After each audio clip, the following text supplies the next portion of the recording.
Hello friends, my name is Gaurish and you're watching my channel Technical Gaurish. So today I'm going to tell you about Motorola One Power.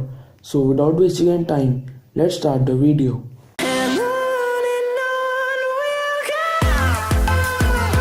The Motorola One Power runs on Snapdragon 660 processor, and this phone has huge 5000 mAh battery, a display notch, a dual rear camera setup and many more.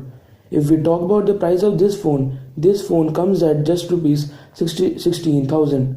This phone has RAM of 4GB and storage of 64GB.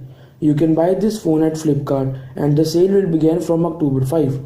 The Motorola One Power has 6.2 inches screen. It runs on Android 8.1 Oreo. Now let's talk about its camera.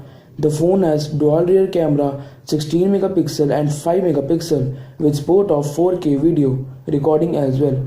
This phone has 12 megapixel front camera. This phone has fingerprint sensor as well. You can use this phone for 6 hours at just 15 minutes of charge. So this was everything about Motorola One Power. To stay updated with my channel, please subscribe my channel and don't forget to hit the bell icon. Thank you.